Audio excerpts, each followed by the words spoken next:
bening tapi kental, ya, bening tapi kental. Itu namanya wadi. Itu najis. Kalau mani nggak najis. Mani kena pakaian kok nggak ada pakaian lagi, kemudian mau kita pakai sholat, itu masih tidak apa-apa. Mani. Tapi kalau madi ini najis. Sama dengan najisnya pipis, sama dengan najisnya kencing, sama. Ini namanya madi. Kemudian yang terakhir wadi. Wadi itu apa? Wadi itu cairan yang juga keluar dari jalan depan, yang biasanya keluar pada saat orang itu libidonya meningkat atau terangsang.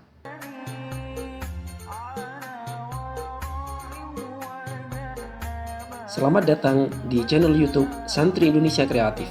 Konten kajian Islami, qiraah, sholawat, motivasi, dan inspirasi. Jangan lupa like, share, subscribe, dan aktifkan tanda pemberitahuan.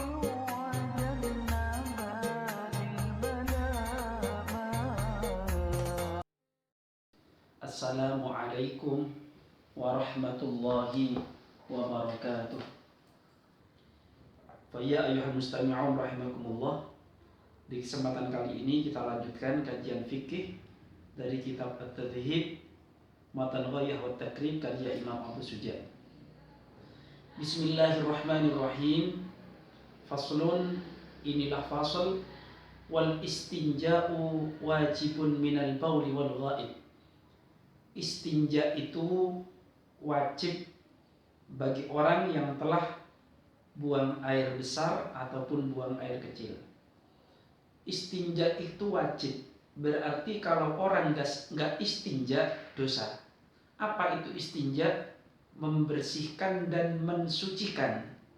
Membersihkan dan mensucikan bekas dari keluarnya kotoran baik dari jalan depan maupun jalan belakang. Nah, sekarang kita sering sekali menemukan fenomena orang yang nggak mau istinja, ya, nggak mau istinja. BAK berdiri begitu saja pinggir jalan, kemudian dia tidak mensucikannya. Itu dosa, karena istinja itu wajib. Dengan kadar kemampuan istinja yang bisa dilakukan sesuai keadaan yang dihadapi. Kemudian wal afdalu, yang paling utama, ayyastanjiya bil ahjari thumma yutbi'aha bil ma'i. Istinja yang paling utama itu diawali dengan batu, beberapa batu, dalam hal ini sampai 3 batu. Thumma yutbi'aha bil ma'i, kemudian disempurnakan dengan air. Itu yang paling utama. Misalnya di tempat-tempat yang airnya tidak terlalu banyak, kemudian mensucikan orang itu dengan batu terlebih dahulu dan disempurnakan dengan air, karena airnya tidak berkecukupan. Namun apabila di tempat tersebut air sangat berkecukupan, seperti di tempat kita di Indonesia pada musim-musim seperti ini, maka memilih mencukupkan dengan air itu sudah bagus, sudah utama, dan menghilangkan kesunahan mengawali dengan batu terlebih dahulu. Wa yajuzu, dan diperkenankan ayat taswirah, untuk menyingkat.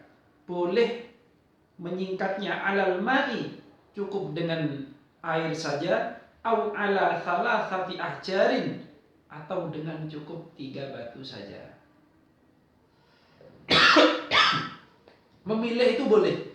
Wis aku tak istinja karo watu tok, atau aku karo banyu tok, itu boleh. Ya. Jadi kalau sekedar memilih begitu, senajan ono banyu, ada air, tapi kamu memilih istinja dengan batu, ya. Karena mungkin kalian terhalang untuk istinja dengan air, maka dengan batu saja sudah cukup. Fa'idha aradal iktisara ala ahadihima, apabila engkau ingin memilih menyingkat dari salah satunya saja, milih air tok apa watu tok, maka falma'u memilih beristinja dengan air saja itu afdalu, lebih utama dibandingkan hanya memilih beristinja dengan batu.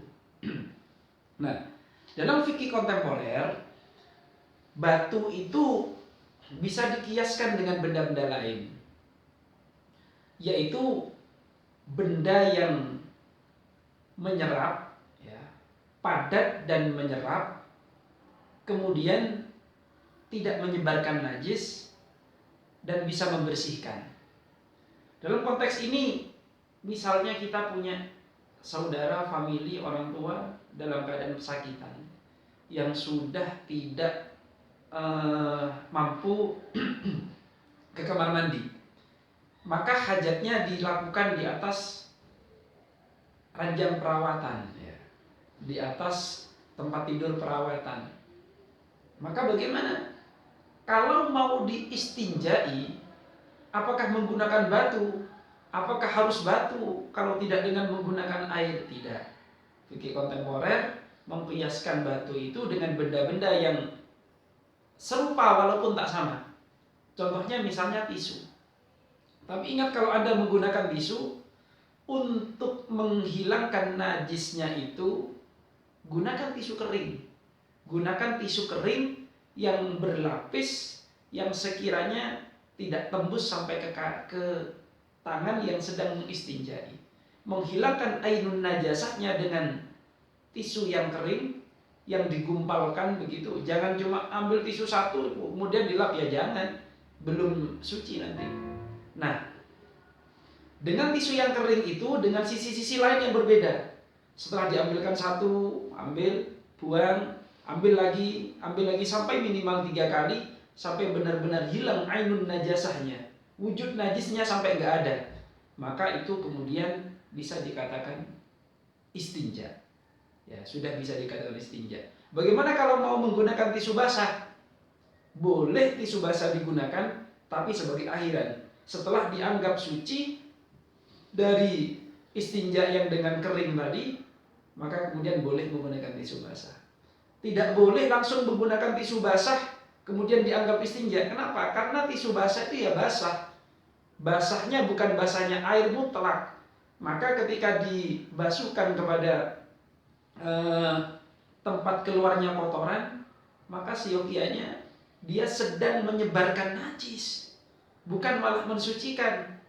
Apalagi basahnya tisu basah itu bukan air yang suci mensucikan. Sehingga tisu basah bisa digunakan, ya, bisa digunakan setelah ainun najasahnya selesai, istinjanya dengan tisu yang kering selesai, maka tisu basah untuk mensterilkan itu boleh digunakan. Ingat, tisu basah bukan untuk mensucikan, tapi untuk membersihkan. Nah, kalau mau mensucikan, ya batu atau tisu kering. Batu yang dipilih pun memiliki persyaratan, gak syukur watu, gak syukur watu buat istinja. Batu akik buat istinja ya tidak boleh, ya. Karena batu istinja itu mengkilap tuh.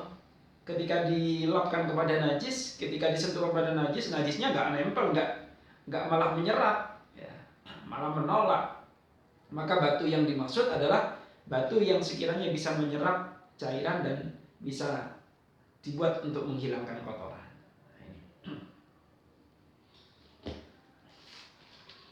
Selanjutnya, wa yajtanibu istiqbalal kiblata, wa yajtanibu dan jauhilah istiqbalal kiblat, menghadap kiblat, wastidbaraha dan juga membelakanginya, fis sohra'i di tempat terbuka. Kalau kita sedang hajat, ya, baik itu buang air kecil atau kita nyebutnya pipis itu, atau BAB, buang air besar, berak, jangan menghadap kiblat atau membelakangi kiblat. Ya. Jadi wayajtanibu, jauhilah menghadap dan membelakangi kiblat di alam yang terbuka, di tempat yang terbuka. Kalau sudah di dalam kamar mandi, para ulama berpendapat kemakruhannya sudah hilang. Walaupun tetap tidak dianjurkan. Walaupun tetap tidak dianjurkan.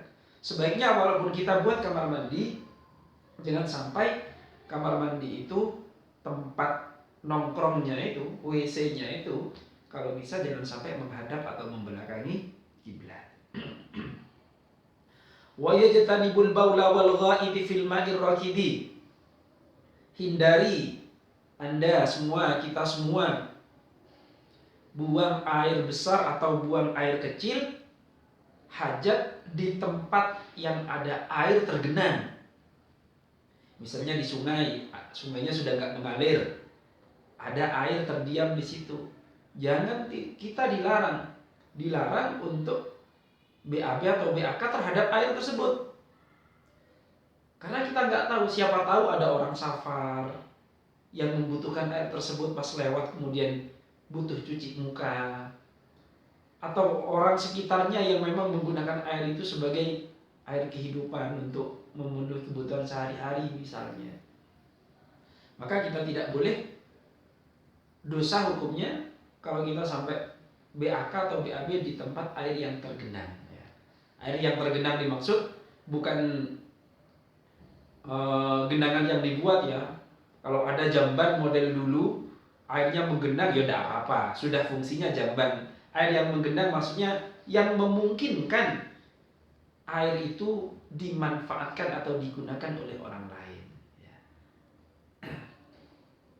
Wa tahta syajarati, atau di bawah pohon al-musmirati yang berbuah. Ada pohon mangga yang kemungkinan dimanfaatkan mangga itu, kita berak di bawahnya, ini haram, ya, haram. Karena mangga itu pasti ada orang yang membutuhkan atau memfungsikan mangga itu. Ya. Wa fit tariqi, di jalanan, di sore, masih sampai perjalanan, kebelet misalnya, kebelet di tengah perjalanan, mas leren minggir, ya pipisnya ya jangan di pinggir jalan begitu. Depis lah, cari sekiranya orang itu nggak ngelihat, itu boleh. Tapi ingat, walaupun demikian tetap wajib istinja. Kalau nggak ada air, ya Anda beristinja dengan batu di sekitar Anda. Nggak ada batu, bongkahan-bongkahan kayu barangkali ada di situ. Karena istinja itu wajib hukumnya. Wala yastaqbilu syamsa wal qamar, dan engkau jangan juga menghadap matahari dan rembulan. Wala yastadbiruhuma, dan juga engkau jangan membelakangi keduanya, matahari dan bulan. Jadi hal-hal yang perlu diperhatikan, akhlak bagi orang yang sedang melakukan qada'il hajah, baik itu buang air besar maupun buang air kecil. Satu fasal lagi. Walladhi yanqudul wudu'a, adapun hal-hal yang membatalkan wudu, sittatu asya'a, ada 6 perkara. Yang pertama, ma sesuatu kharaja yang keluar minas sabila ini, dari 2 jalan. Sampean dalan ngarep karo dalan buri, metu apa wae, keluar apa saja dari jalan depan maupun jalan belakang, itu wudumu batal, kecuali keluar mani. Keluar mani itu nggak membatalkan wudhu, tapi mewajibkan seseorang harus mandi wajib, harus mandi besar. Nah ini, pada hakikatnya sebenarnya keluar mani nggak membatalkan wudhu, tapi membatalkan hadas besar. Jadi kalau kita atau manusia ini dari kedua jalan, depan atau belakang, kok keluar sesuatu, maka itu batal wudhu. Oh Ustaz, misalnya dari jalan depan saya keluar cairan agak kental-kental, tapi bukan mani Ustaz. Itu apa namanya? Bisa madi, bisa wadi. Ya, bisa madi, bisa wadi. Jadi cairan dari jalan depan itu ada mani, madi, wadi. Ini bedanya. Kalau mani itu air kenikmatan yang dialami orang-orang yang sedang, maaf dalam tanda kutip, orgasme. setelah melakukan hubungan badan atau setelah mimpi basah. Kemudian madi. Madi itu orang biasanya mengatakan keputihan. Orang kalau lagi capek gitu, dari kelaminnya keluar cairan putihnya agak bening sedikit ya. Putihnya agak bening sedikit, tapi kental. Bening tapi kental ya. Bening tapi kental. Itu namanya wadi. Itu najis. Kalau mani nggak najis. Mani kena pakaian kok nggak ada pakaian lagi, kemudian mau kita pakai sholat, itu masih tidak apa-apa. Mani. Tapi kalau madi ini najis. Sama dengan najisnya pipis, sama dengan najisnya kencing, sama. Ini namanya madi. Kemudian yang terakhir wadi. Wadi itu apa? Wadi itu cairan yang juga keluar dari jalan depan, yang biasanya keluar pada saat orang itu libidonya meningkat atau terangsang. Nah, punten misalnya kalian yang suatu saat jadi pengantin baru misalnya. Jadi pengantin baru, belum ngapa-ngapain wis anget dhisik ya. Belum bertemunya dua kelamin sudah hangat duluan, dalam tanda kutip basah duluan. Maka basahnya itu karena meningkatnya libido ya. Itu namanya wadi ya. Wadi ini hukumnya juga najis ya. Jadi keluar dari jalan depan ada mani, ada madi, ada wadi. Kalau mani nggak najis, madi sama wadi najis. Kalau kencing jelas ya. Kencing jelas. Kemudian dari jalan belakang misalnya, jelas gedang goreng, gedang goreng itu najis ya. Najis jelas. Keluar sesuatu dari jalan belakang, baik itu gas padat maupun cair ya. Keluar gas entut brus batal ya, batal wudunya. Keluar gedang goreng jelas BAB batal wudunya. Maaf, keluar ampas keluar ampas. Nah kok ternyata masih ada bekas-bekas sisa, lagi jalan kok maaf kepetnya keluar ya. Kepetnya keluar, itu juga batal wudunya, sekaligus najis gitu ya, sekaligus najis. Oh bagaimana kalau manusia bertelur di luar akal, di luar nalar, ono menungso mendok misalnya, yang keluar dari jalan belakangnya telur Ustaz ya. Kalau manusia keluar telur maka telurnya najis ya. Oh keluarnya emas Ustaz, sama saja, keluarnya emas, keluarnya perak, keluarnya apapun, kalau dari kedua jalan manusia itu najis. Hukum telur nanti, telur bagi binatang lain lagi, nanti lihat telurnya apa dulu ya. Kemudian wan-naumu ala ghairi hayatil mutamakkin. Tidur yang tidak mungkin terjaga kondisi jalan keluarnya angin pada saat tidur. Kalau Anda tidur dengan duduk rapat begitu, duduk rapat, maka tidurnya melek-melek ayam kayak gitu, nunggu waktu sholat tertidur, tapi posisi duduk Anda tetap, maka itu tidak membatalkan wudhu. Tapi kok tidurmu sampai ngangkat-ngangkat bokong, apalagi terbalik, tengkurap misalnya, tengkurap, tidur telentang, kemudian tidur megagah dan lain sebagainya, itu batal wudhunya. Wa zawalul aqli bi syukrin aw maradin. Hilangnya akal karena mabuk atau sakit ya. Ayan misalnya, batal wudhunya. Ayan kumat, batal wudhunya. Kemudian mabuk bukan muntah loh ya, mabuk bukan muntah. Mabuk hilang kesurupan misalnya, ya itu batal wudhunya ya, karena hilang akal. Kemudian walamsur rajulil mar'atal ajnabiyyah, menyentuhnya seorang laki-laki dengan perempuan lain, maksudnya perempuan lain, perempuan yang bukan mahramnya, min ghairi hailin, dengan tanpa penghalang. Nah, yang menyentuh ini adalah sentuhan antara kulit dengan kulit, kulit dengan kulit. Seandainya Anda seorang laki-laki berjalan-jalan, Kemudian ada orang yang nggak menutup aurat dengan tidak memakai kerudung, kok rambutnya panjang digibas ini ya. Rambutnya kemudian ngena wajah kita, maka kita seandainya sedang punya wudhu tidak batal wudhunya. Karena bukan kulit dengan kulit, tadi kulit dengan rambut ya. Urusan dosanya terkait tidak menutup aurat hal lain nanti. Yang kita masih membahas tentang fikih batal wudhu dan tidak. Kok ada wanita menyentuh laki-laki nggak sengaja rambutnya digebes-gebes gini kan, kemudian ngena wajah laki-laki yang sedang punya wudhu, maka si laki-laki nggak batal wudhunya. Karena rambut termasuk hal yang tidak menyebabkan sentuhan batalnya wudhu. Jadi kulit dengan kulit, rambut tidak. Rambut dengan kulit tidak.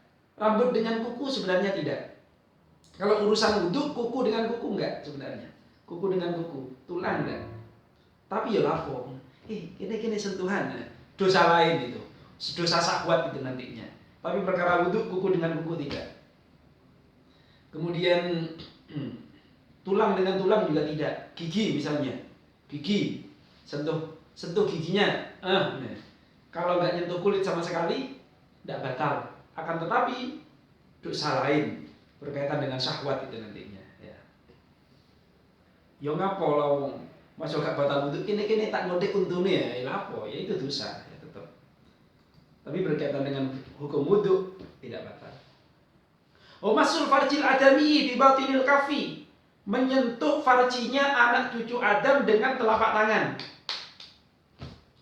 Kelaminnya sendiri atau kelaminnya orang lain, kelaminnya anaknya, kelaminnya orang mati sekalipun, hayyan ayyub au maitan, orang mati atau orang hidup kita sentuh kelaminnya, maka bagi yang nyentuh apabila sedang batal wudhu, sedang punya wudhu, maka batal wudhunya. Nah ini terkait dengan menyentuh kelamin. Kalau menyentuh kelamin sesama jenis misalnya, dokter nyunat nggak pakai handscoon, dia nyentuh langsung, yang disunat punya wudhu misalnya, maka yang batal cuma yang nyentuh kelamin, sedangkan yang disentuh tadi laki-laki yang sunat tadi, katakan yang sunat sudah seorang mu'alaf baru sunat umurnya gede, sudah bisa wudhu misalnya, maka dia tidak batal wudhunya, hanya yang menyentuh saja. Loh kalau berlawanan jenis, lain lagi. Laki-laki nyentuh lain, jangankan kelamin, nyentuh kulitnya saja sudah batal kalau beda kelamin ya. Nah ini. Nah selanjutnya dalam sentuhan kelamin ini hanya kelaminnya manusia, anak cucu Adam. Kalau nyentuh kelaminnya binatang tidak batal wudhu kita. Misalnya sedang punya wudhu, kok bojoni sapi. Nah, kalau di desa-desa itu para peternak itu biasanya ngawinkan sapi itu biasanya manual ya. Sapi lanang ditemokno sapi wadon, kadang ditepakno kelaminnya laki-laki dipegang sama si petani, diarahkan ke kelamin betina. Nah, menyentuhnya terhadap kelaminnya binatang ini tidak menyebabkan batal wudhunya seseorang yang sedang punya wudhu ya. Yang terakhir, wa mas'u halqatid duburi 'alal jadid, menyentuh bagian dubur kita. Dubur itu bagian jalan belakang. Jalan belakang itu yang mana? Yang batas menentukan batalnya wudhu, area spot hitam ya. Kalau misalnya ada misalnya ini kelamin ya, maka ini saya perjelas, ini lubang kelamin, lubang dubur, lubang bagian belakang, maka bagian kerutan samping kanan kirinya yang berwarna hitam itu sudah dikatakan batalkan wudhu. Tapi area bokong itu tidak sampai membatalkan wudhu seseorang ya. Baik, pertemuan kali ini saya rasa cukup, mudah-mudahan sedikit ada manfaatnya. Terima kasih atas segala perhatian. Wallahu muwaffiq ila aqwamit thoriq. Assalamualaikum warahmatullahi wabarakatuh.